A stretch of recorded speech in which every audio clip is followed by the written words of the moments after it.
regista di Atalanta una vita da dea. Immagino la soddisfazione al termine di questa premiere.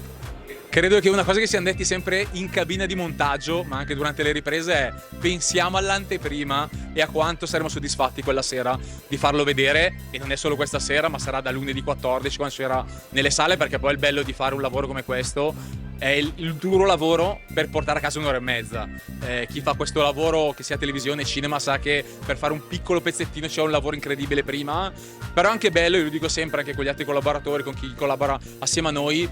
nel pensare che chi lo vedrà non saprà niente di quello che abbiamo fatto, di quello che uno si è detto, delle discussioni, anche delle cose belle che uno si dice durante le riprese, durante il montaggio, ma rimarrà solo il film, e credo che stasera la soddisfazione più grande sia avere i complimenti dal presidente, da Gasperini, 10 lode vale più di ogni altra cosa. Nella fase di lavorazione, cosa ti ha dato più soddisfazione?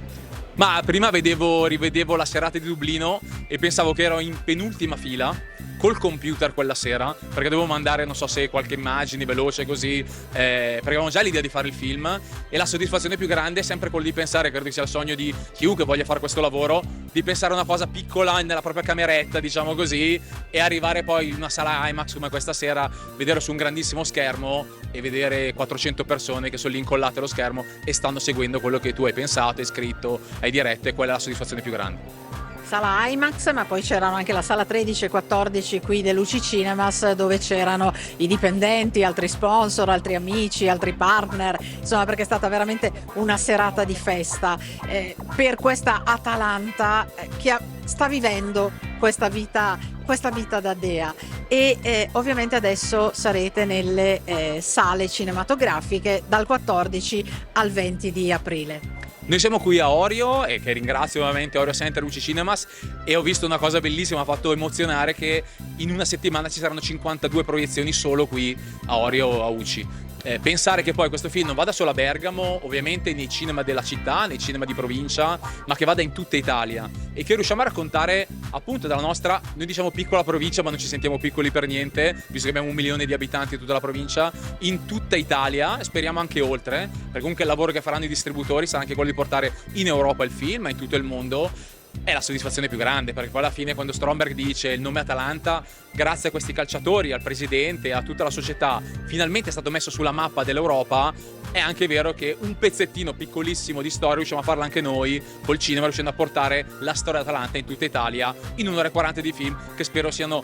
soddisfacenti non solo per chi lo vede, ma soprattutto emozionanti.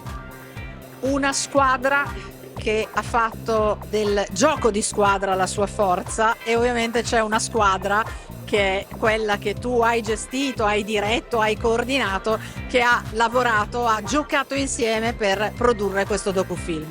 Sì, siamo anche lì una squadra, hai detto bene, perché ci siamo uniti noi di Occhio d'Occhi Film, Officina della Comunicazione e Atalanta, e questo ci terrei a specificarlo, perché a volte è un caso più unico che raro che una società di calcio coproduca un film, quindi questo racconta quanto è stata la passione anche di una società nel coinvolgerci. Siamo partiti a fare le riprese durante l'annata, durante la stagione, quindi con tutte, non tanto le difficoltà, perché è ovvio che una squadra come Atalanta gioca ogni 3 giorni, quindi è difficile organizzare, ma con tutte le come dire, più che difficoltà, le direi gli ostacoli che ovviamente l'esterno ci portava. Quindi passa il turno, vince una partita la domenica, il sabato, voi lo sapete meglio di me che poi non c'è mai un calendario preciso, e quindi con l'Atalanta è sempre difficile. Ma la cosa bella è stato che tutti si sono messi al servizio di questo progetto, perché poi i calciatori, non era scontato che i 15 calciatori che hanno partecipato alla vittoria della Coppa partecipassero tutti, sia durante le interviste sia stasera con le famiglie, che è stata una cosa bellissima ovviamente, al film. Quindi devo dire che coprodurre questo film, unire delle realtà, perché Nexo Digital è forse l'Optimus che c'è in Italia per il distributore, Raicom è una realtà internazionale, ha permesso a noi di darci quello spazio nel dire questo film ha le basi solide, grazie anche agli sponsor e partner ovviamente che hanno fatto parte di questo percorso, e dire lanciamoci verso un progetto, se vuoi folle, se vuoi sognante, ma solo così, lo dice anche il GASP, si raggiungono gli obiettivi e i risultati.